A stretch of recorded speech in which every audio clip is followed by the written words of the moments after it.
Hola amigos, bienvenidos. Esta noche vamos a hablar de Pandora, la primera mujer, la más hermosa que jamás existió, creada por los dioses mismos, como un regalo perfecto para la humanidad. Pero hay algo que nadie quiere recordar. Antes de su llegada, el mundo no conocía el dolor, no existía la enfermedad, no había guerra ni hambre ni muerte prematura. Los humanos vivían en paz eterna. Y entonces, ella abrió la caja, no por maldad, no por venganza, simplemente porque no pudo resistir, porque la curiosidad es el veneno más dulce que los dioses jamás crearon. Y cuando levantó la tapa, cuando los males escaparon como sombras con dientes, ya era demasiado tarde para cerrarla. Todo el sufrimiento humano, cada enfermedad, cada guerra, cada lágrima derramada desde entonces, todo comenzó con sus manos. Antes de que sigamos, si disfrutas de este contenido, déjame un like y suscríbete al canal y cuéntame, en los comentarios, ¿desde dónde nos escuchas esta noche? ¿Qué ciudad? ¿Qué hora es allí? Me encanta saber quién está del otro lado. Ahora sí, apaga las luces, ponte cómodo y dejemos que la historia nos cuente cómo un solo momento de curiosidad cambió el destino de toda la humanidad para siempre, mucho antes de que la humanidad supiera lo que era un mal día, antes de las enfermedades, las guerras y definitivamente antes de los lunes por la mañana. El mundo era un lugar considerablemente más tolerable.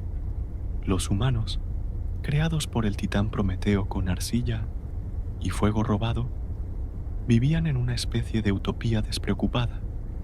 No había dolor, no había sufrimiento y, curiosamente, tampoco había mujeres. Era, según los estándares de Zeus, un paraíso defectuoso que necesitaba corrección. Zeus, el rey de los dioses recién coronado, después de destronar a su padre Cronos, tenía un problema con Prometeo. No porque el titán fuera particularmente molesto, aunque robar fuego divino para dárselo a los mortales definitivamente calificaba como impertinencia de primer nivel. El problema era más profundo. Prometeo había hecho a los humanos demasiado felices, demasiado independientes, demasiado parecidos a los dioses, y Zeus, como cualquier CEO celestial que se respete, no podía permitir que sus empleados pensaran que estaban al mismo nivel que la gerencia. Así que Zeus, en su infinita creatividad para el castigo divino, decidió enviar un regalo. No el tipo de regalo que uno espera en su cumpleaños, sino más bien el tipo que viene con letra pequeña y consecuencias catastróficas. Decidió crear a la primera mujer, y no cualquier mujer, sino una obra maestra diseñada específicamente para arruinar la paz de la humanidad de la manera más elegante posible. Los dioses se reunieron como un comité de diseño celestial, cada uno contribuyendo con un don para esta nueva creación. Hefesto, el herrero divino, la moldeó de arcilla con manos que habían forjado rayos y armaduras indestructibles. Le dio forma humana, pero con una perfección que ningún mortal había visto antes. Atenea, la diosa de la sabiduría, se sintió generosa ese día y le enseñó a tejer y crear arte. A Afrodita le otorgó una belleza tan devastadora que los mortales olvidarían sus propios nombres al verla. Hermes, siempre el bromista, le dio un don más complicado, la habilidad de persuadir, de mentir con gracia y una curiosidad insaciable que la llevaría a hacer preguntas que nadie debería hacer. Y así nació Pandora, cuyo nombre significa literalmente todos los dones. Era perfecta en todos los sentidos que importaban y peligrosa en todos los que no. Los dioses la miraron con esa mezcla de orgullo y nerviosismo que uno siente al crear algo hermoso que probablemente causará caos. Zeus sonrió, ese tipo de sonrisa que los héroes griegos aprendieron a temer, y declaró que su obra maestra estaba lista para ser entregada. Pero ningún regalo divino viene sin su correspondiente maldición. Zeus le entregó a Pandora una jarra, no una caja como la traducción popular insiste, una jarra de cerámica sellada con cera divina y advertencias que prácticamente gritaban no abrir bajo ninguna circunstancia. Le dijo, con esa voz que retumba como truenos distantes, que nunca, jamás, bajo ninguna razón, debía abrir esa jarra, que contenía cosas que era mejor dejar sin descubrir. Y Pandora, dotada con curiosidad cortesía de Hermes y la inocencia de alguien que literalmente acababa de nacer, asintió sin comprender realmente lo que estaba aceptando. La enviaron a la tierra con instrucciones simples. Sé hermosa, sé encantadora, y arruina todo. Aunque esa última parte no se dijo en voz alta. Epimeteo, el hermano de Prometeo, era todo lo que su hermano no era, donde Prometeo pensaba antes de actuar. De ahí su nombre, que significa el que piensa antes. Epimeteo hacía exactamente lo contrario. Su nombre, el que piensa después, era básicamente un anuncio de advertencia andante. Prometeo le había dicho específicamente que no aceptara ningún regalo de Zeus, ni uno, ni aunque viniera envuelto con un moño dorado y una tarjeta de felicitación firmada por las musas. Pero entonces llegó Pandora, caminando hacia su casa, con la gracia de alguien diseñado por dioses y la sonrisa de quien no tiene ni idea del papel que está destinada a jugar. Epimeteo la vio y cada advertencia de su hermano se evaporó como rocío bajo el sol de mediodía. Zeus había contado con esto. Los dioses siempre contaban con la predecible estupidez de los mortales cuando se trataba de belleza. Se casaron en una ceremonia que probablemente habría sido encantadora si no estuviera tan cargada de ironía divina. Epimeteo estaba radiante de felicidad. Pandora estaba deslumbrada por este nuevo mundo que acababa de descubrir, y en algún lugar del Olimpo, Zeus levantaba una copa de néctar en un brindis silencioso por la inminente calamidad. Los otros humanos, todos hombres hasta ese momento, miraban a Pandora con una mezcla de asombro y confusión. Nunca habían visto a alguien como ella, principalmente porque nadie como ella había existido antes de ayer. La vida doméstica comenzó con la normalidad que cabría esperar cuando uno de los cónyuges es literalmente un experimento divino. Pandora aprendió rápido. Aprendió sobre el fuego que Prometeo había robado, sobre las herramientas, sobre la risa y la comida y todas las pequeñas cosas que hacen la vida mortal soportable. Epimeteo le enseñó todo con el entusiasmo de alguien que finalmente tiene compañía y conversación. Era, por todos los estándares, feliz, el tipo de felicidad que en las tragedias griegas siempre presagia un desastre inminente. Y luego estaba la jarra, esa maldita jarra de cerámica que Pandora había traído consigo y que ahora descansaba en un rincón de su casa, sellada, silenciosa, pero imposible de ignorar. Epimeteo le preguntó sobre ella solo una vez. Pandora repitió las palabras de Zeus, que no debía abrirse nunca, que contenía cosas que era mejor dejar sin descubrir. Epimeteo, demostrando un raro momento de sensatez, asintió y sugirió que tal vez deberían ponerla en algún lugar donde fuera fácil de olvidar. Pero uno no olvida algo que los dioses te han dicho, específicamente que no toques. Es como decirle a alguien que no piense en elefantes morados bailando tango. Ahora es lo único en lo que pueden pensar. Al principio, Pandora resistió bien. Tenía demasiadas cosas nuevas que descubrir. demasiado mundo que explorar, pero la curiosidad es un veneno de acción lenta. No te mata de inmediato. Se filtra, gota a gota, hasta que cada pensamiento está teñido con la pregunta que no deberías hacer. Las semanas pasaron, y Pandora encontró sus ojos vagando hacia la jarra con cada vez más frecuencia. Durante el día, cuando Epimeteo salía a trabajar en los campos, ella se sentaba cerca y simplemente la miraba.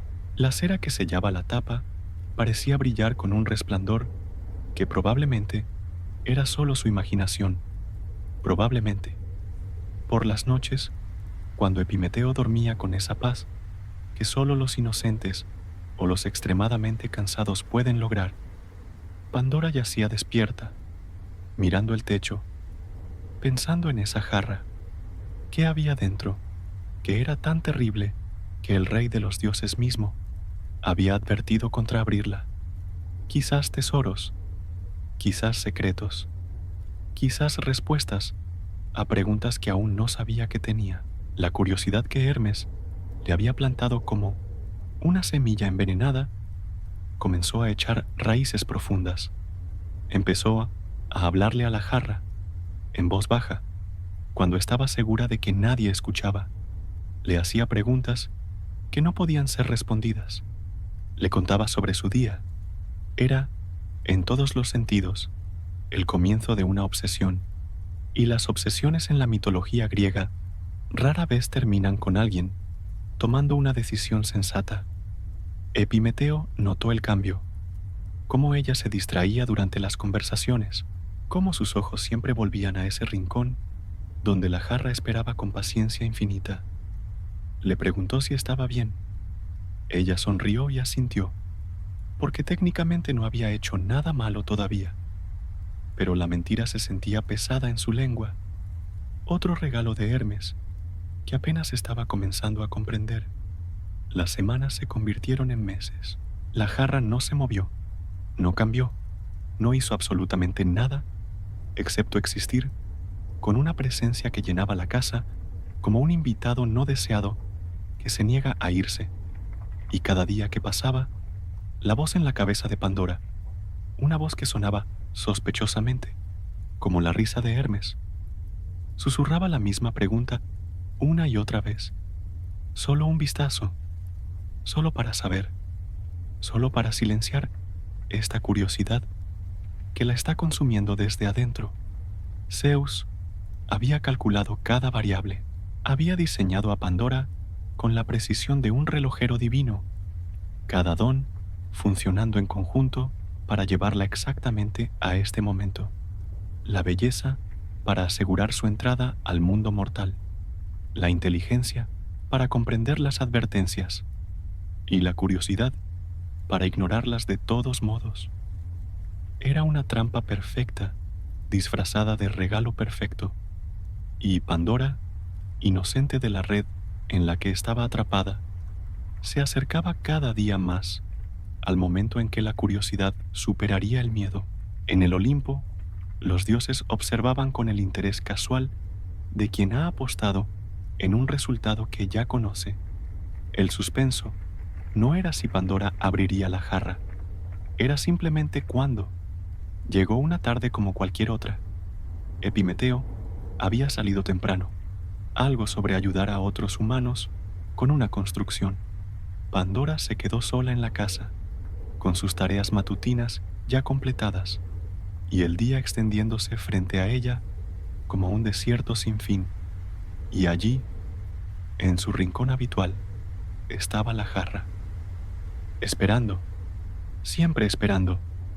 Algo en el aire se sentía diferente esa tarde, más silencioso, como si el mundo mismo estuviera conteniendo la respiración. Pandora se acercó a la jarra, como había hecho 100 veces antes, pero esta vez sus manos no se detuvieron a medio camino. Se arrodilló frente a ella, sus dedos rozando la superficie de cerámica que estaba sorprendentemente tibia. Al tacto, podía jurar que sentía algo vibrar debajo, como un corazón latiendo en cámara lenta. Las palabras de Zeus resonaron en su memoria. Nunca la abras, nunca. Las palabras de Epimeteo, llenas de preocupación gentil, las propias promesas que se había hecho a sí misma cada noche antes de dormir. Todas esas palabras parecían distantes ahora, como ecos de otra vida. Lo que importaba era esta jarra, este momento, esta curiosidad que había crecido de una molestia menor a una necesidad física. Solo un vistazo rápido, se dijo a sí misma, solo para ver. Luego la cerraría de nuevo y nadie tendría que saber. Sería su secreto, una pequeña rebelión contra una regla que nunca realmente comprendió. Sus manos encontraron el borde de la tapa. La cera que la sellaba estaba suave después de meses en el calor de la casa. Sería tan fácil romperla, y lo hizo. El sello cedió con un sonido que era mitad suspiro, mitad gemido. La tapa se movió. El mundo pareció inclinarse ligeramente en su eje, y en ese momento, Pandora comprendió, con esa claridad terrible que viene solo cuando es demasiado tarde, que había cometido un error que no podría deshacerse. Lo que salió de la jarra no fue tesoro ni secretos divinos, no fue conocimiento ni poder, fue algo mucho peor.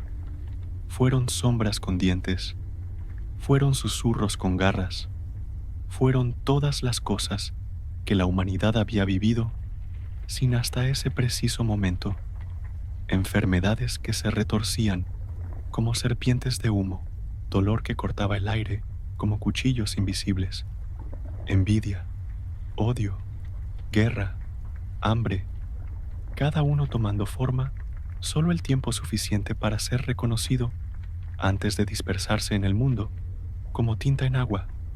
Pandora gritó e intentó cerrar la tapa, pero era como intentar detener una inundación con las manos desnudas. Los males no salieron en un torrente, se filtraron, se deslizaron, se arrastraron hacia la libertad con la paciencia de cosas que habían esperado desde el principio del tiempo. Algunos volaron por la ventana, otros se hundieron en las grietas del piso, algunos simplemente se disolvieron en el aire, haciéndose invisibles, pero no menos presentes. El cielo afuera se oscureció aunque era media tarde. Los pájaros dejaron de cantar. A lo lejos, Pandora podía escuchar gritos, comenzando a elevarse de otras casas, otras aldeas, los primeros humanos en experimentar dolor, enfermedad, el mordisco de la envidia y el peso de la desesperación, y supo, con una certeza que le dolía más que cualquiera de los males que había liberado, que esto era su culpa. Epimeteo llegó corriendo, habiendo sentido algo terrible suceder sin saber exactamente qué. Encontró a Pandora en el suelo, la jarra volcada a su lado, llorando un tipo de lágrimas que ningún humano había derramado antes, lágrimas de culpa verdadera, de arrepentimiento que llega demasiado tarde para importar. Él la abrazó sin preguntar, porque en algún nivel profundo ya sabía lo que había pasado. Los gritos distantes contaban su propia historia. Los males se extendieron rápido. Para el anochecer, cada humano sobre la tierra había experimentado al menos uno. Un padre sintió enfermedad por primera vez. Un hijo experimentó celos. Una comunidad que antes vivía en paz descubrió la ira. Era como si alguien hubiera pintado el mundo con colores que nadie sabía que existían. Y todos esos colores eran tonos de sufrimiento. Pero aquí es donde la historia toma un giro que a menudo se pasa por alto.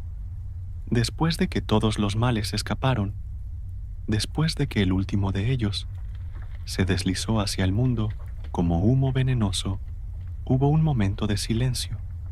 La jarra, ahora vacía, yacía de lado, y en ese silencio, Pandora escuchó algo, un sonido suave, casi como un suspiro. Había algo más en la jarra, una última cosa que no había escapado con el resto.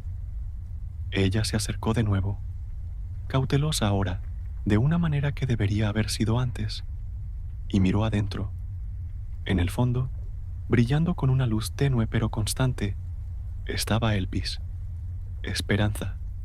Los estudiosos debaten hasta hoy por qué la esperanza estaba en una jarra llena de males. Algunos dicen que Zeus la puso allí como un último insulto, una falsa esperanza que solo haría el sufrimiento más cruel. Otros argumentan que estaba allí como un antídoto, la única cosa que podría hacer los males soportables. Y algunos, los más sabios quizás, sugieren que la esperanza es en sí misma un mal, una ilusión que mantiene a los mortales aferrados a la vida, incluso cuando todo lo demás sugiere que deberían rendirse. Pandora no filosofó sobre ello, simplemente cerró la tapa, gentilmente esta vez, manteniendo la esperanza dentro, segura, protegida, accesible cuando fuera necesaria, pero no agotada. Y en ese acto, quizás sin darse cuenta, le dio a la humanidad su regalo más importante, no la ausencia de sufrimiento, porque ese tren ya había salido de la estación, sino la capacidad de soportarlo. La vida nunca volvió a ser lo que era. Los humanos ahora enfermaban, envejecían, morían, peleaban entre ellos por razones que antes habrían parecido incomprensibles. Sentían dolor, física y emocionalmente, de maneras que su existencia previa ni siquiera podría haber imaginado. Pero también descubrieron algo extraño, que en el dolor había profundidad, que en el sufrimiento había significado, que la alegría era más dulce cuando se conocía la tristeza. Pandora vivió el resto de su vida con el peso de lo que había hecho. Algunos días era más pesado que otros. Algunos días podía casi olvidar, pero siempre estaba allí, como una sombra que se movía con ella. Epimeteo nunca la culpó, al menos no en voz alta, porque él también sabía lo que era cometer errores que no podían deshacerse. Después de todo, él había ignorado las advertencias de su hermano. Habían sido dos tontos atrapados en un juego de dioses, y los dioses siempre llevaban las cartas marcadas. Con el tiempo, Pandora se convirtió en una figura legendaria, la primera mujer, la portadora de males, la guardiana de la esperanza. Los humanos la maldijeron en sus momentos de dolor y le agradecieron en sus momentos de resistencia. Era odiada y venerada en igual medida, lo cual, para ser justos, es probablemente el destino de cualquiera que cambia el mundo de manera irrevocable. Pero en las noches tranquilas, cuando el trabajo del día estaba hecho y las estrellas comenzaban a aparecer una por una, Pandora a veces abría la jarra solo un poco, no lo suficiente para que la esperanza escapara, sino solo para sentir su luz cálida en su rostro. Y en esos momentos, rodeada por el mundo que había cambiado para siempre, encontraba una especie de paz, porque la esperanza, resultó, no era solo para aquellos que sufrían los males que ella había liberado, era también para ella, la esperanza de que algún día, tal vez, el error que había cometido podría ser visto no como un desastre, sino como un comienzo, el comienzo de una humanidad más compleja, más real, más profundamente viva de lo que había sido antes. Los dioses en el Olimpo observaban y seguían con sus vidas inmortales. Zeus había conseguido su venganza contra Prometeo al corromper su creación perfecta. Los humanos ahora sufrían, lo que los hacía más entretenidos de observar y más fáciles de controlar. Era, desde su perspectiva, un resultado exitoso. Pero incluso los dioses no habían anticipado completamente el efecto de dejar la esperanza en la jarra. no habían considerado que los mortales, armados con esa luz tenue pero incansable, podrían volverse no más débiles, sino más fuertes, más obstinados, más decididos a perseverar contra todo pronóstico. Y así, la primera historia de muchas comenzó, la historia de una mujer que no pudo resistir la curiosidad, de una jarra que nunca debió abrirse, de males que cambiaron el mundo y de una esperanza que de alguna manera hizo todo soportable. Pandora vivió su vida, tuvo hijos con Epimeteo y eventualmente pasó de este mundo de la manera que todos los mortales ahora tenían que pasar. Murió, pero la esperanza permanece, todavía en su jarra, todavía brillando suavemente, accesible para aquellos que la necesitan, nunca agotada, nunca extinguida, un último don de la primera mujer al mundo que había cambiado para siempre.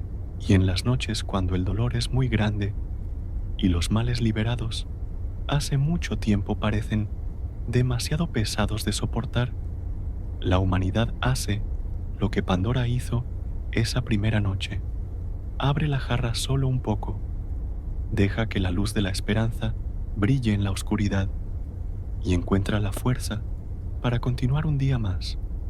Esa es la verdadera historia de la caja de Pandora, no una historia sobre curiosidad castigada o mujeres culpables, sino una historia sobre cómo incluso los mayores errores pueden contener dentro de ellos las semillas de algo necesario, algo que nos mantiene avanzando cuando todo lo demás dice que nos detengamos, algo pequeño, frágil, pero imposible de extinguir, esperanza.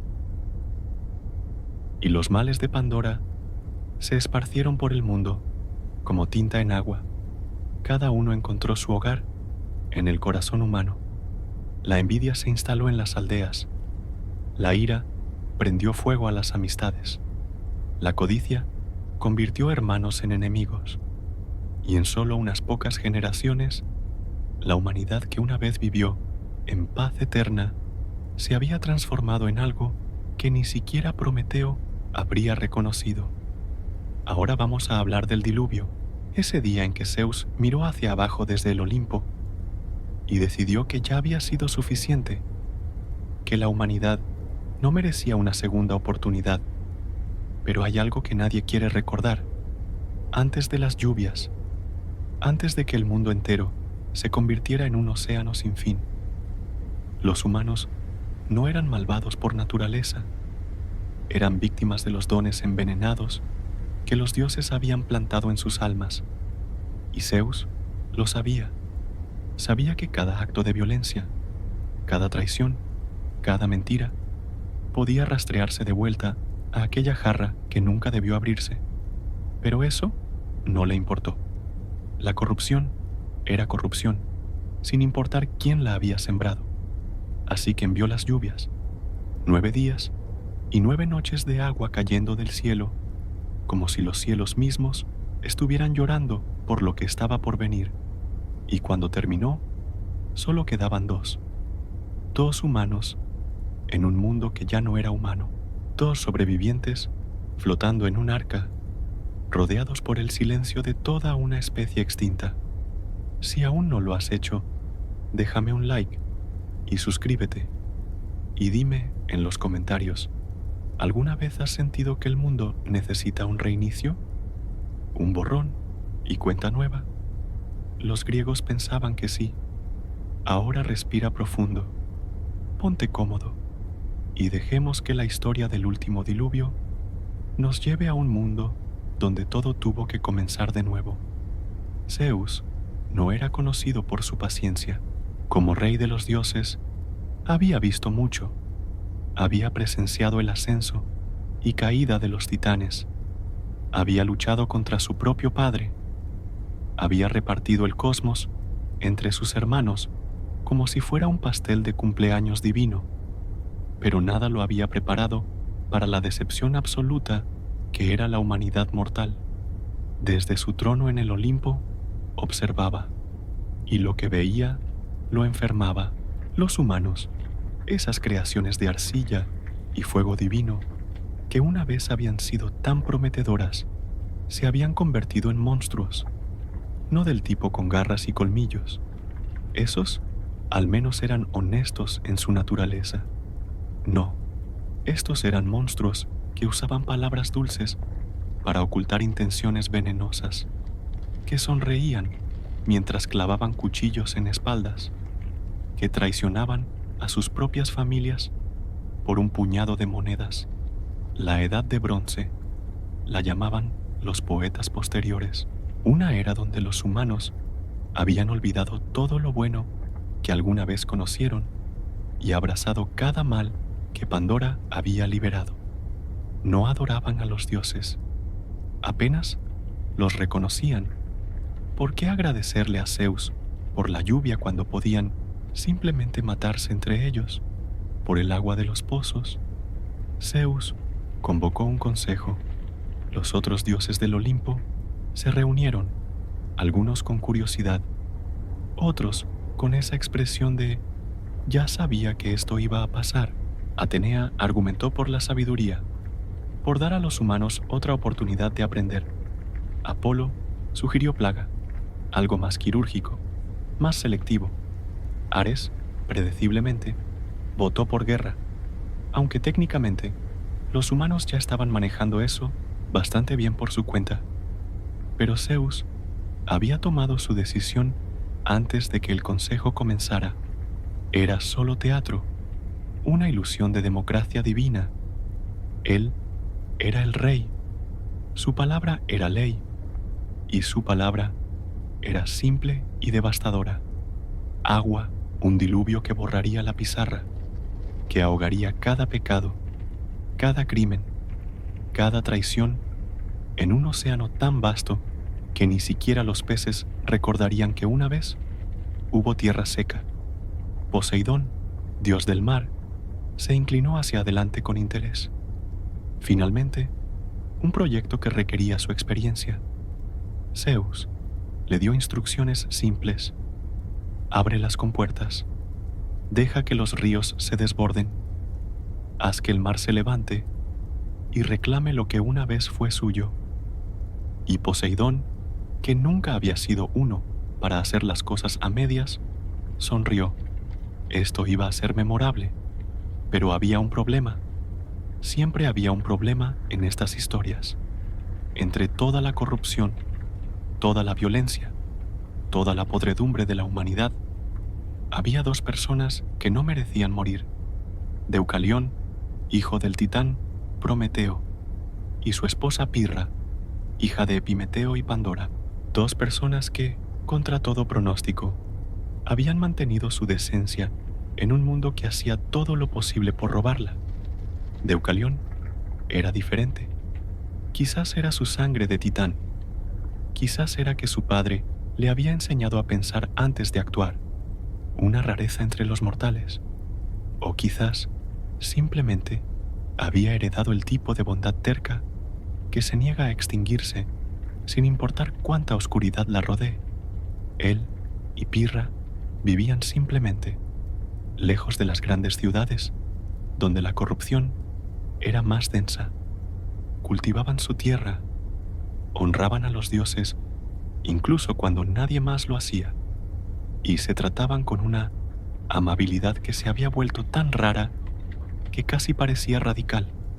Prometeo, todavía sufriendo su propio castigo por haber dado fuego a los humanos, ese pequeño asunto del águila comiendo su hígado cada día, logró enviar una advertencia a su hijo. Los detalles varían según quien cuente la historia. Algunos dicen que fue un sueño, otros que fue un mensaje susurrado por el viento, pero el contenido era claro. Construye un arca. Las lluvias vienen, y cuando lleguen, no habrá nada que hacer excepto flotar y rezar. Deucalión no cuestionó la advertencia. Había aprendido de su padre que cuando los dioses deciden algo, los mortales tienen dos opciones: prepararse o perecer. así que comenzó a construir.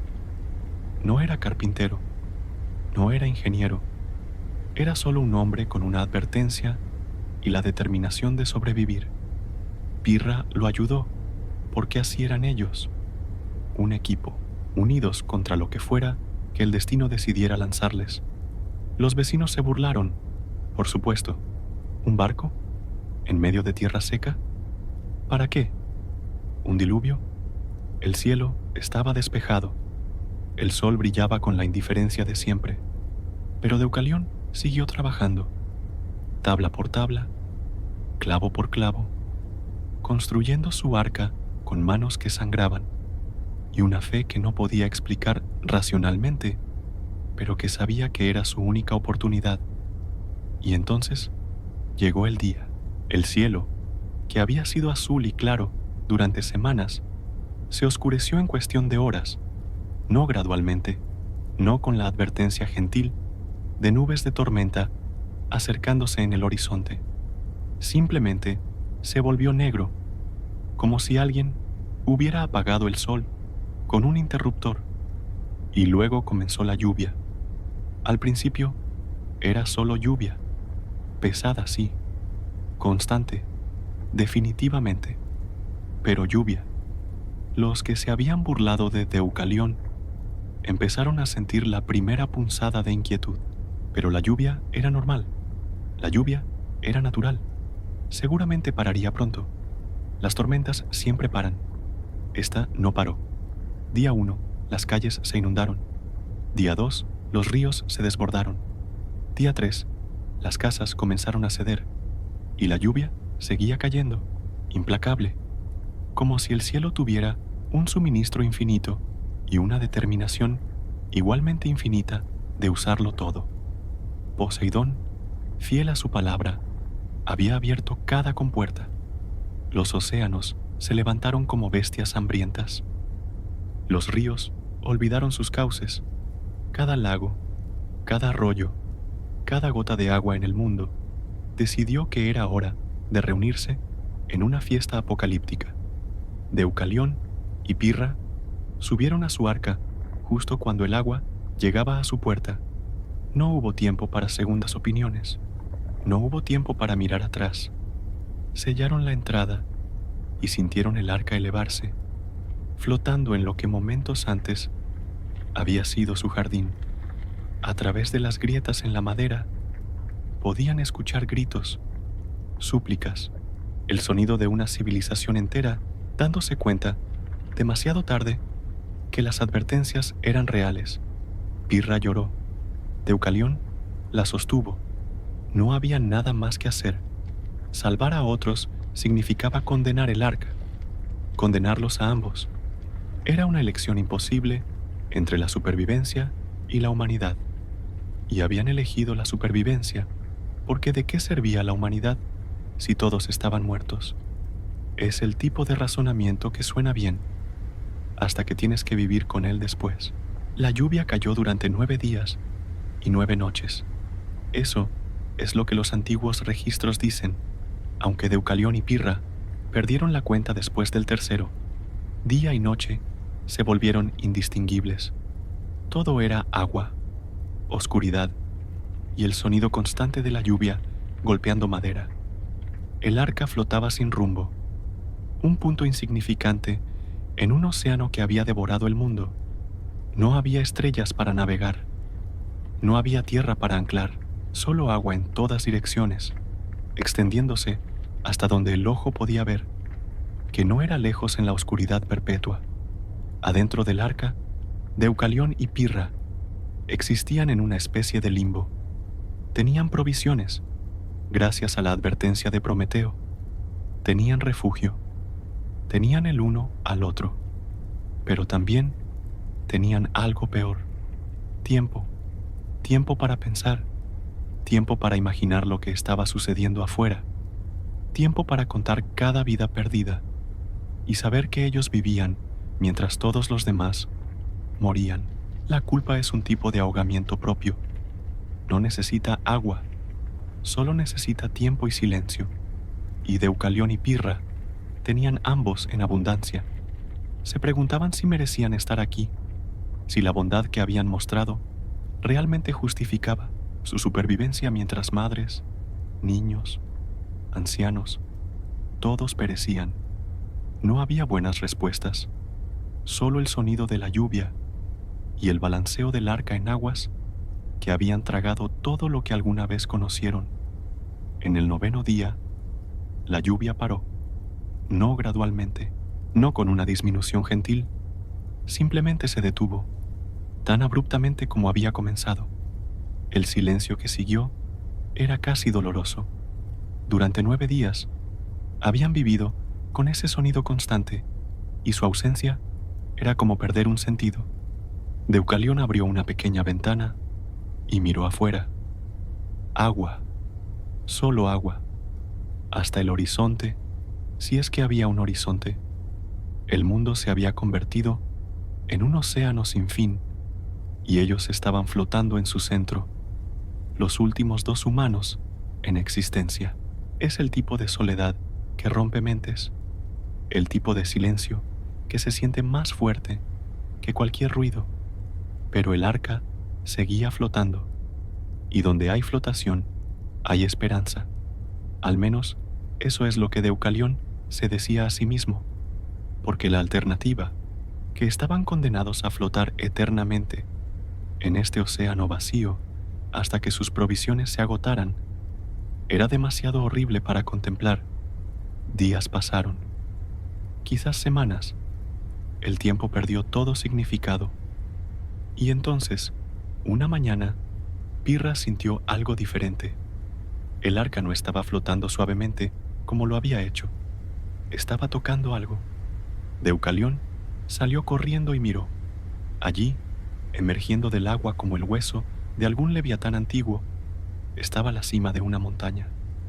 El monte Parnaso, aunque no tenían forma de saberlo entonces, solo sabían que era tierra, sólida, real, imposiblemente hermosa tierra.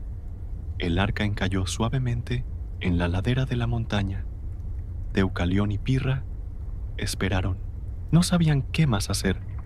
El agua seguía cubriendo todo excepto esta única cima, pero al menos no estaban flotando. Al menos había algo sólido bajo ellos. Y lentamente, tan lentamente que apenas era perceptible, el agua comenzó a retroceder. Tomó días, luego semanas, pero el océano que Zeus había creado comenzó a drenar, a retirarse, a volver a los lugares donde el agua se suponía que debía estar. Valles emergieron, empapados y desnudos. Ríos encontraron sus antiguos cauces, ahora ampliados y cambiados, y eventualmente, después de lo que pareció una eternidad, suficiente tierra seca apareció para que Deucalión y Pirra finalmente salieran de su arca. Pusieron pie en tierra por primera vez en lo que probablemente había sido meses. El suelo se sentía extraño, sólido pero inestable, como si sus cuerpos hubieran olvidado cómo manejar algo que no se movía con las olas. Miraron alrededor. El mundo que habían conocido había desaparecido. No había casas, no había campos, no había caminos, solo barro, piedras y el silencio ensordecedor de un mundo sin gente. Eran los únicos, los últimos, los únicos humanos en toda la creación, y la magnitud de esa realidad cayó sobre ellos como una montaña. ¿Qué se suponía que debían hacer ahora? Vivir sus vidas aquí, solos, hasta que envejecieran y murieran, llevándose consigo la última chispa de humanidad. ¿Era ese el plan de Zeus? ¿Salvarlos solo para que pudieran experimentar la extinción en cámara lenta? Pirra fue quien sugirió que rezaran, que buscaran orientación. Los dioses habían causado esto. Tal vez los dioses sabían qué debía venir después. Encontraron un altar, medio sumergido en barro, pero aún reconocible. Lo limpiaron lo mejor que pudieron y ofrecieron lo poco que tenían. Palabras, principalmente. Gratitud por estar vivos. Súplicas por dirección. Y la pregunta que quemaba más fuerte ¿Y ahora qué? La respuesta vino no como un trueno o una visión, sino como una voz, suave, casi como un pensamiento que no era completamente suyo. Les dijo que se cubrieran las cabezas y arrojaran los huesos de su madre detrás de ellos. Deucalión y Pirra se miraron, confundidos y un poco ofendidos. ¿Los huesos de su madre? ¿Qué tipo de instrucción era esa? ¿Se suponía que debían profanar tumbas que ya no existían porque todo había sido lavado? Pero Deucalión, con esa chispa de pensamiento que había heredado de Prometeo, lo resolvió. Su madre, la madre de todos, la tierra, Gaia. Los huesos de la tierra eran piedras. Las instrucciones no eran literales, eran poéticas, divinas. El tipo de acertijo que los dioses amaban porque los hacía sentir inteligentes. Recogieron piedras, muchas piedras, y haciendo exactamente lo que la voz había instruido, se cubrieron las cabezas, caminaron hacia adelante y comenzaron a arrojar las piedras detrás de ellos sin mirar atrás. Se sentía ridículo, se sentía como algún ritual extraño que no lograría nada. Pero en un mundo donde acababan de sobrevivir a un diluvio apocalíptico, ridículo era relativo. Las piedras que Deucalión arrojó comenzaron a cambiar en el momento en que tocaron el suelo. Se suavizaron, se expandieron, tomaron forma y en cuestión de momentos, donde había caído una piedra, ahora había un hombre, carne y hueso, nacido de roca y milagro.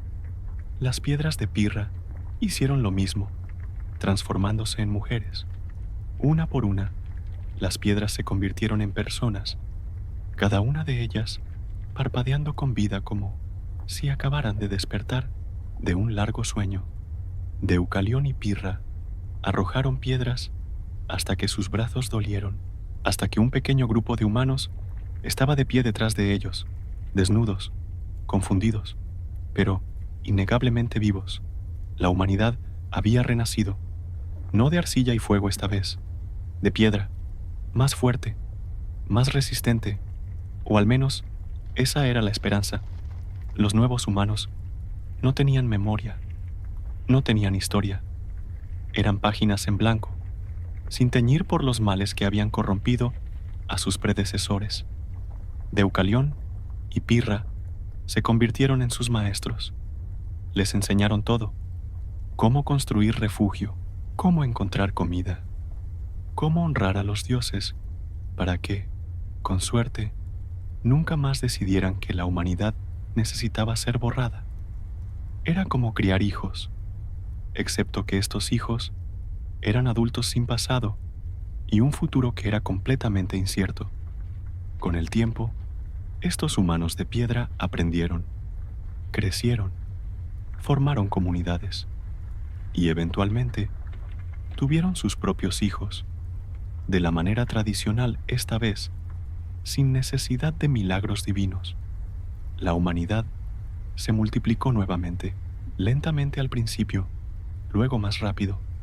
Aldeas surgieron donde antes solo había barro. Campos fueron cultivados donde el océano había reinado. La vida, terca y persistente, encontró una manera.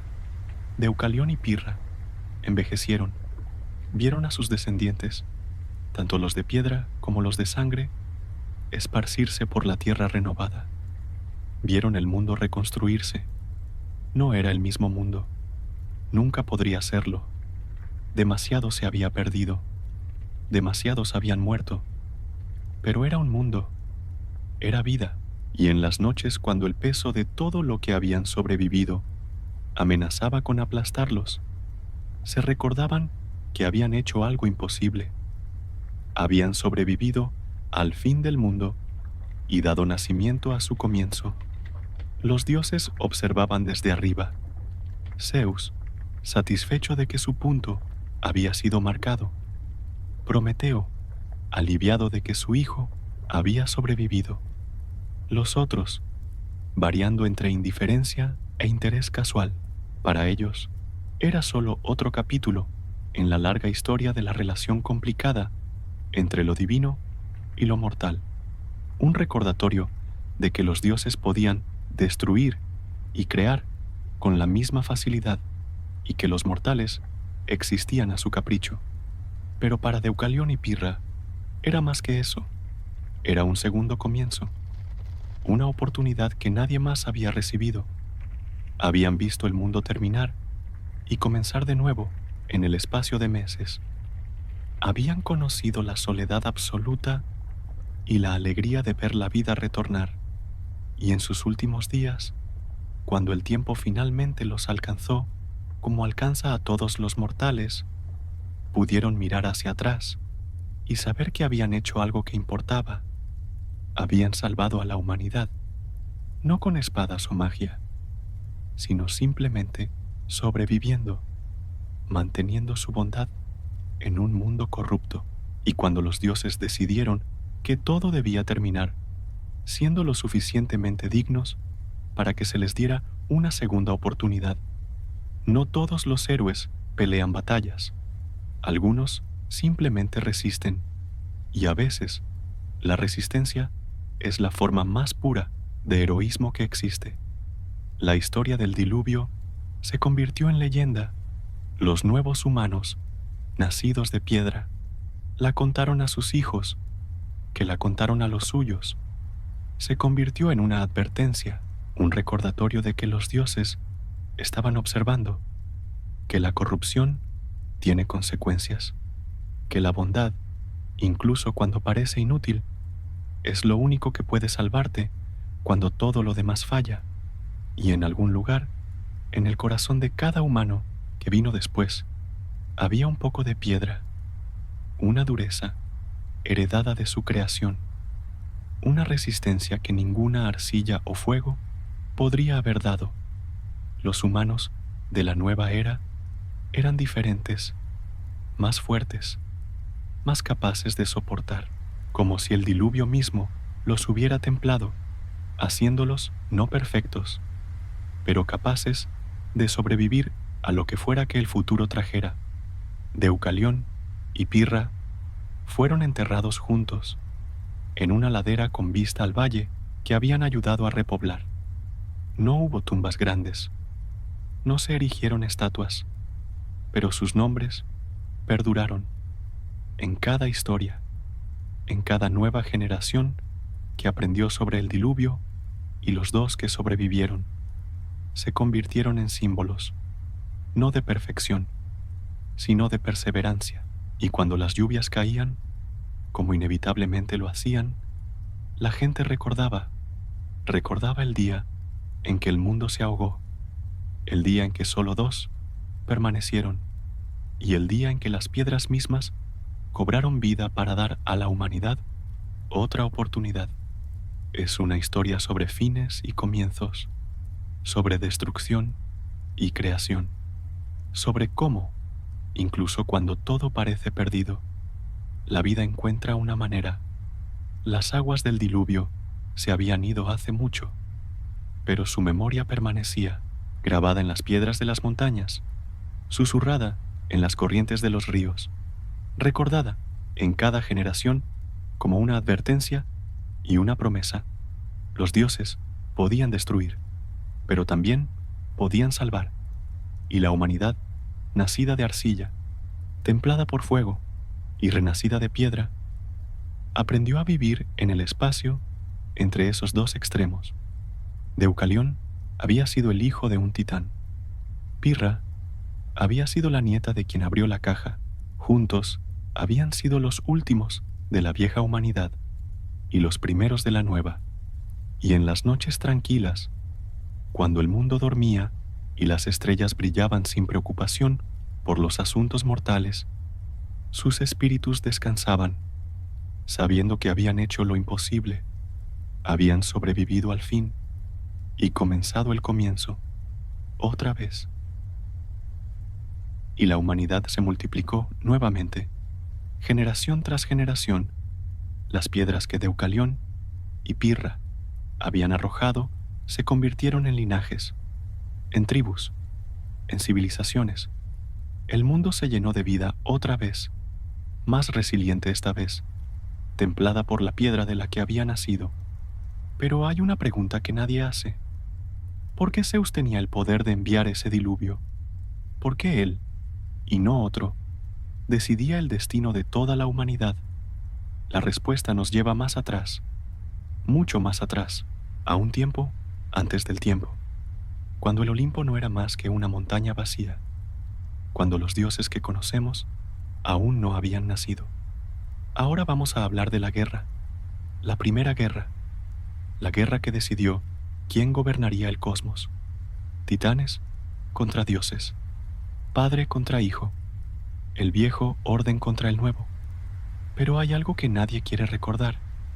Antes de que Zeus fuera rey, antes de que los olímpicos fueran dioses, eran refugiados, fugitivos, niños escondidos de un padre que los devoraba al nacer.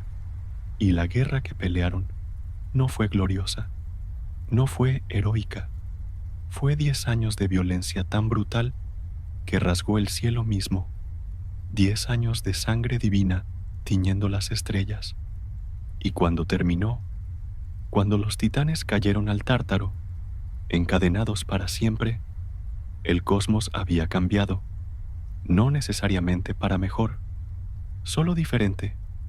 Si has llegado hasta aquí conmigo, gracias. Déjame un último like y cuéntame en los comentarios, ¿completaste las 3 historias? ¿Cuál fue tu favorita?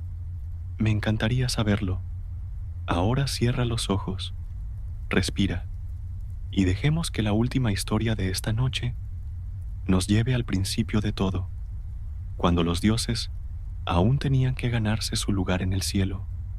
En el principio no había Zeus, no había Atenea, no había ninguno de los dioses que los mortales aprenderían a temer y adorar. Solo había caos, vacío, y de ese vacío nació Gaia, la tierra. Ella dio a luz a Urano, el cielo, y juntos, en esa forma extraña que tienen las fuerzas primordiales de reproducirse, crearon a los titanes. 12 titanes, 6 hijos, 6 hijas, gigantes en poder y ambición, océano que se convertiría en todos los mares, Hiperión que traería la luz, Crío, Seo, Jápeto, y el más ambicioso de todos, Cronos, el más joven, el más astuto, el que tenía hambre de algo más que simplemente existir. Urano gobernaba con el tipo de tiranía que solo los primeros dioses podían permitirse.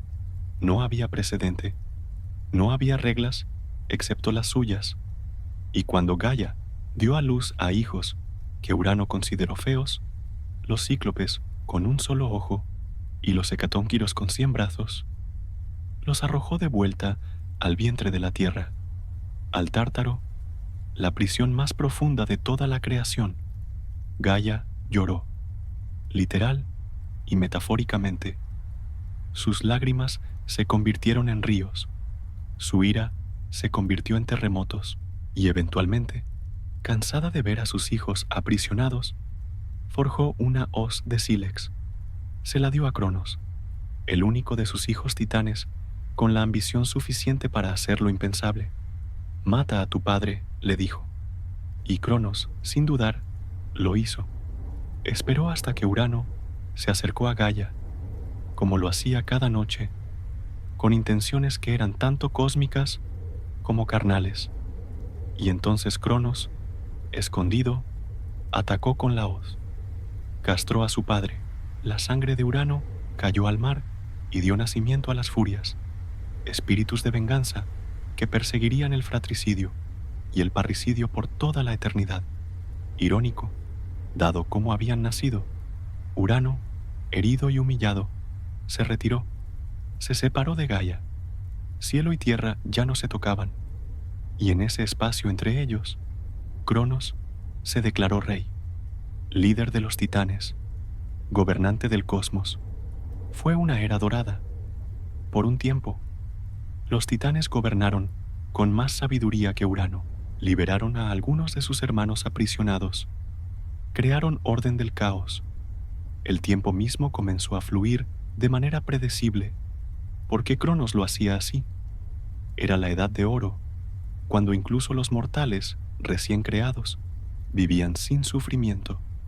Pero Urano, al caer, había pronunciado una maldición, una profecía.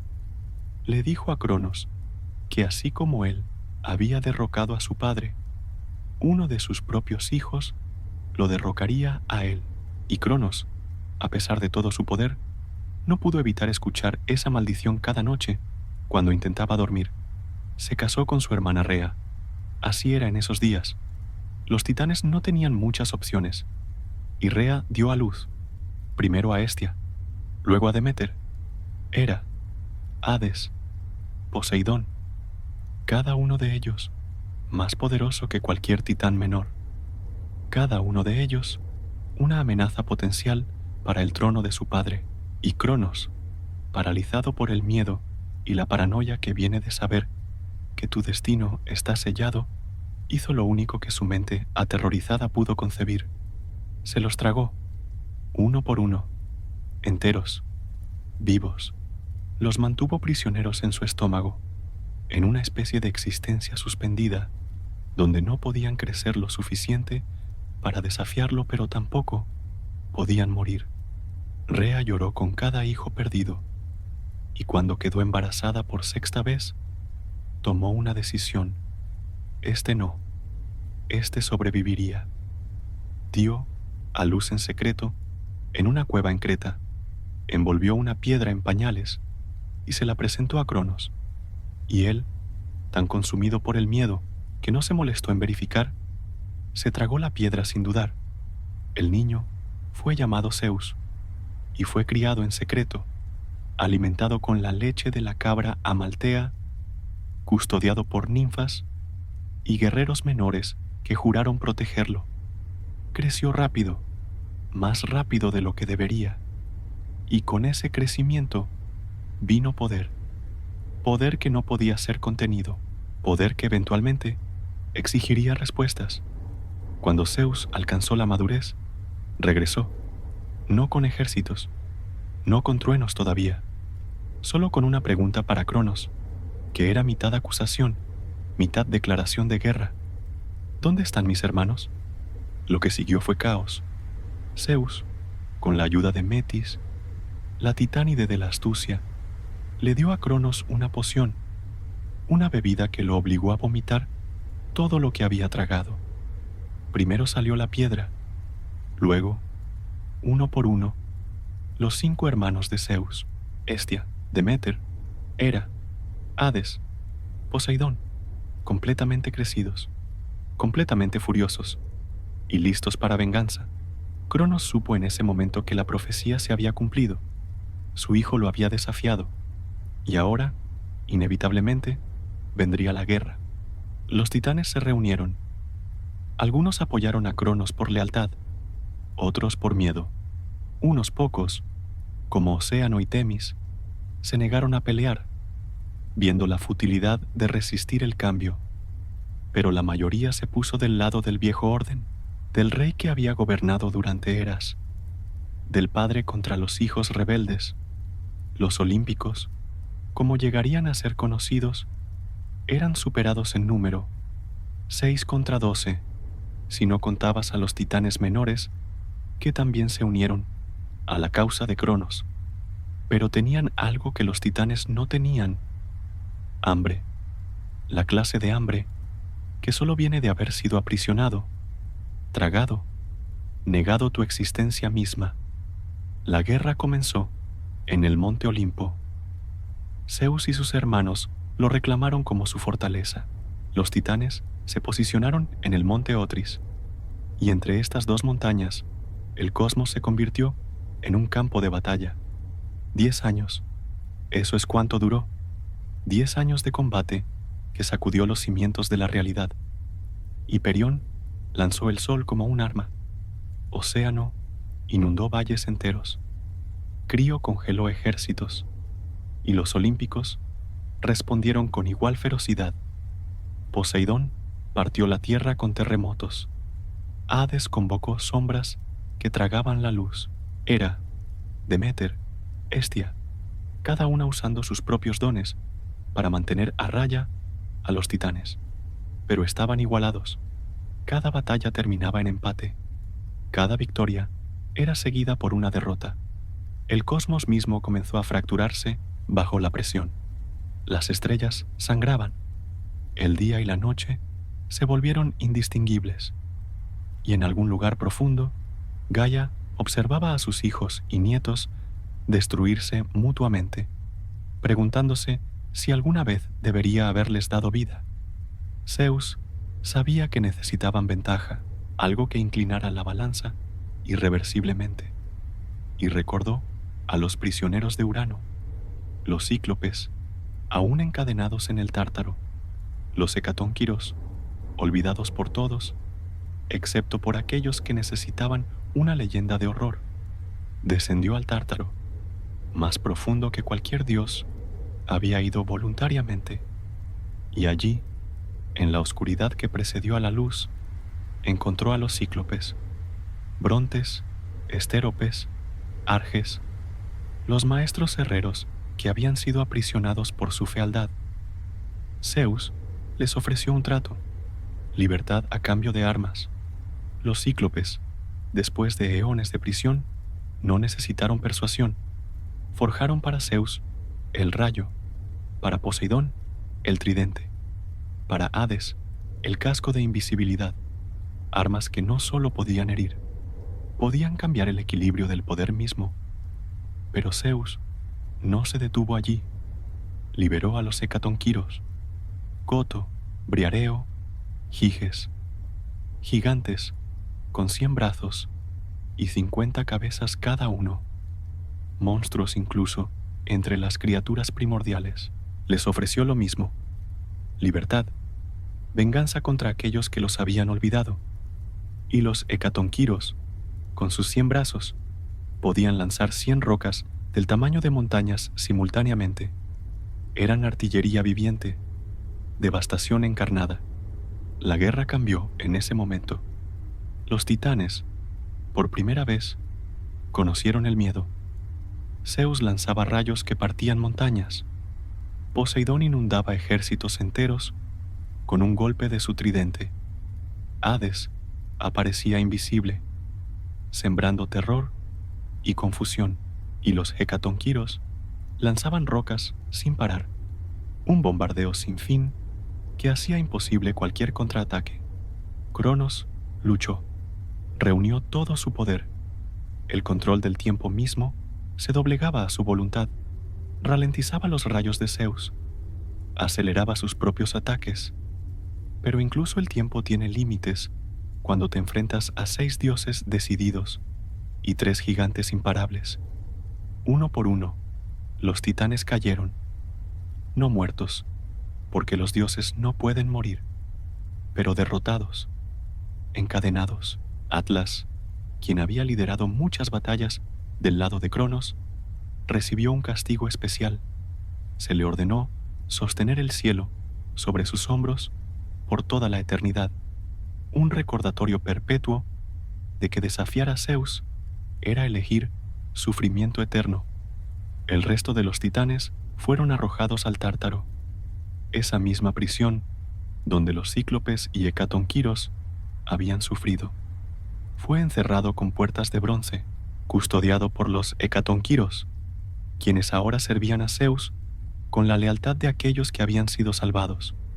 Cronos fue encadenado en el nivel más profundo, junto a sus hermanos, que habían luchado con él, y allí permanecería, no muerto, no libre, solo existiendo, en la oscuridad, con nada excepto el conocimiento de que la profecía se había cumplido, que su hijo lo había derrocado tal como él había derrocado a Urano.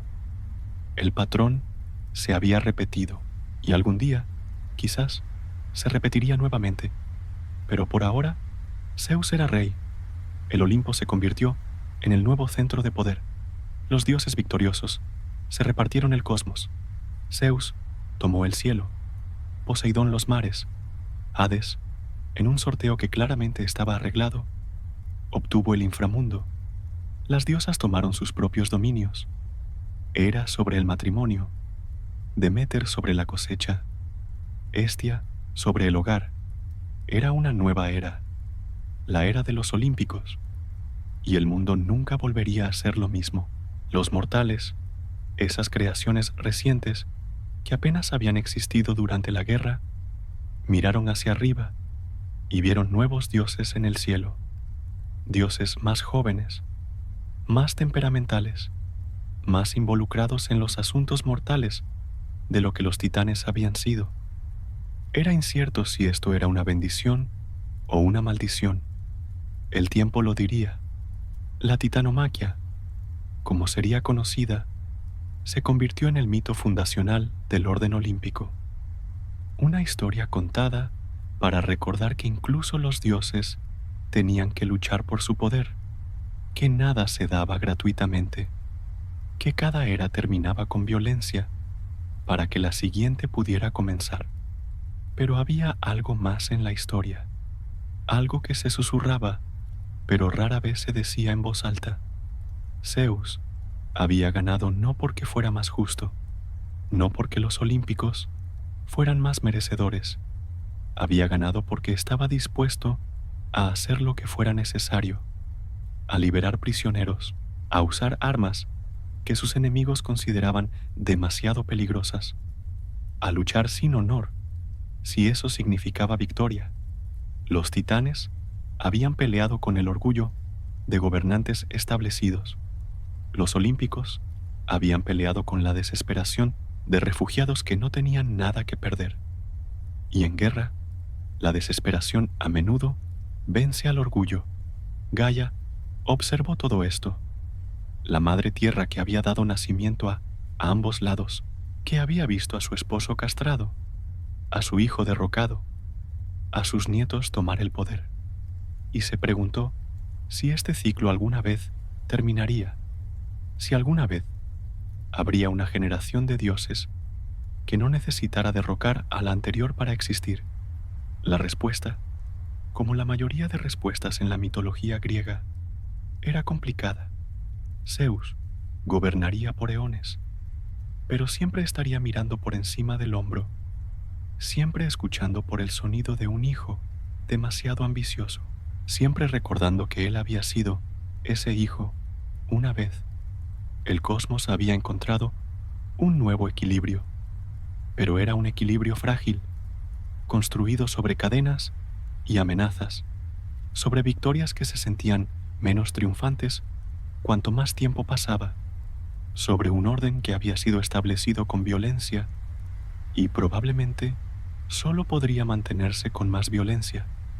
Pero por ahora había paz, el tipo de paz que viene después de que toda la furia ha sido gastada, después de que todas las batallas han sido peleadas.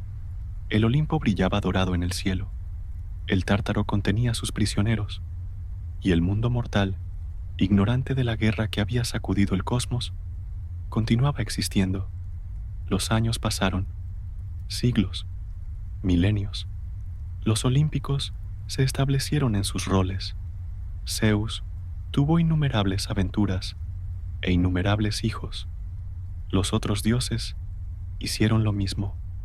Mitos sobre mitos nacieron de sus interacciones con mortales, pero todo rastreaba de vuelta a este momento, a la guerra que estableció quién tendría el poder de enviar diluvios, de crear humanos, de decidir destinos. Los titanes, en su prisión, no fueron olvidados, no completamente. A veces, en terremotos particularmente violentos, los mortales susurraban que los titanes estaban inquietos, que estaban probando sus cadenas, que quizás algún día encontrarían una manera de liberarse y reclamar lo que una vez fue suyo. Pero ese día no llegaría. Las cadenas eran demasiado fuertes, los hecatonquiros demasiado vigilantes, y Zeus demasiado paranoico para permitir cualquier debilidad en la prisión que contenía su mayor amenaza. En el Tártaro, Cronos existía, No vivía, no moría, solo existía, en la oscuridad, con todo el tiempo del mundo, ironía máxima para el Dios que una vez lo controlaba, para reflexionar sobre sus errores, sobre el miedo que lo había llevado a devorar a sus hijos, sobre la profecía que había intentado evitar y en el intento había garantizado su cumplimiento. Es una lección que los dioses nunca parecían aprender, que el destino no puede ser evitado, que intentar cambiar una profecía es a menudo lo que la hace realidad, que el miedo es peor enemigo que cualquier amenaza externa, pero las lecciones requieren reflexión, y los dioses, especialmente los victoriosos, rara vez reflexionan. Zeus no pensaba en las paralelas entre él y Cronos, no consideraba que algún día podría ser él quien estuviera encadenado, derrocado por su propia descendencia. Estaba demasiado ocupado gobernando, demasiado ocupado disfrutando la victoria que había luchado tanto por obtener. Y así, el cosmos continuó. Los mortales nacieron, vivieron, murieron. Los dioses interferían, ayudaban, castigaban según su capricho. La edad de oro de los titanes se convirtió en la edad de plata de los olímpicos. Eventualmente vendría la edad de bronce, luego la de hierro, cada una progresivamente peor que la anterior, como si el cosmos mismo estuviera en declive constante. Pero en ese momento, justo después de la victoria, había esperanza. Esperanza de que estos nuevos dioses serían mejores, más sabios, más justos. Esperanza de que el sacrificio de 10 años de guerra habría valido la pena. Si esa esperanza se cumplió, es otra historia. Una historia contada en 1000 mitos más, en cada vez que Zeus castigó injustamente, en cada vez que los dioses jugaron con vidas mortales por entretenimiento, en cada momento donde el nuevo orden demostró ser tan falible como el antiguo. Pero por ahora, en este momento suspendido, justo después del fin de la guerra, había posibilidad. El cosmos había sido sacudido, roto y reconstruido. Un nuevo orden había emergido de las ruinas del viejo, y aunque no era perfecto, aunque estaba construido sobre violencia y encierro de los derrotados, era un comienzo. La titanomaquia había terminado. Los vencedores habían tomado sus tronos. Los vencidos habían sido encadenados, y el mundo, mortal y divino, comenzaba su siguiente capítulo. Una era que duraría milenios. Una era de héroes y monstruos, de amor divino y castigo divino, de mortales que desafiaban a los dioses y pagaban el precio. Todo comenzó aquí, en la guerra que sacudió el cielo, en la batalla entre padre e hijo, en el momento cuando el viejo orden cayó y el nuevo tomó su lugar, no con justicia, no con honor, sino con poder, el único lenguaje que los dioses realmente entienden. Y en el silencio que siguió al último grito de batalla, cuando el polvo finalmente se asentó y las estrellas dejaron de sangrar, el cosmos exhaló. Una era había terminado, otra había comenzado, y la rueda del destino continuaba girando, indiferente a los deseos de dioses y mortales por igual. Zeus se sentó en su trono de nubes y rayos, miró sobre el cosmos que ahora era suyo, y por un momento, solo un momento, se preguntó si Cronos había sentido lo mismo cuando derrocó a Urano, si había sentido esta mezcla de triunfo y vacío, de poder absoluto y soledad absoluta. Pero el momento pasó. Los otros dioses lo llamaban. Había un cosmos que gobernar, mortales que crear y destruir, historias que vivir, que algún día se convertirían en leyendas, y en el Tártaro, en la oscuridad profunda, donde ni la luz ni la esperanza podían alcanzar, los titanes esperaban, no con planes de escape, no con sueños de venganza, Solo esperaban, porque eso es lo único que les quedaba. Y en el silencio de su prisión, quizás entendían algo que Zeus aún no sabía, que toda era termina, que todo rey eventualmente cae, que la rueda sigue girando, y que algún día, en un futuro tan distante que ni siquiera los dioses podían imaginarlo, quizás habría una era sin guerra, sin derrocamientos, sin este ciclo eterno de violencia. O quizás no, quizás este era el orden natural de las cosas. Padre contra hijo, viejo contra nuevo, una guerra eterna reflejada en cada generación, mortal y divina. El cosmos no tenía respuestas, solo tenía tiempo, tiempo infinito para que estos patrones se repitieran, para que estas historias se contaran una y otra vez, para que cada nueva generación aprendiera o no aprendiera las lecciones del pasado, y mientras el mundo dormía, inconsciente de las batallas que habían sacudido su mismo fundamento, las estrellas continuaban brillando, indiferentes, eternas, testigos silenciosos de todo lo que había sido y todo lo que vendría. La titanomaquia había terminado, pero su eco resonaría por toda la eternidad, en cada conflicto entre generaciones, en cada hijo que desafía a su padre, en cada momento cuando el cambio llega con violencia, porque no puede venir de ninguna otra manera. Es una historia antigua, la historia más antigua, y de alguna forma extraña, sigue siendo nueva, porque mientras haya poder que ganar y tronos que tomar, siempre habrá aquellos dispuestos a luchar por ellos, y siempre habrá aquellos que caen defendiéndolos.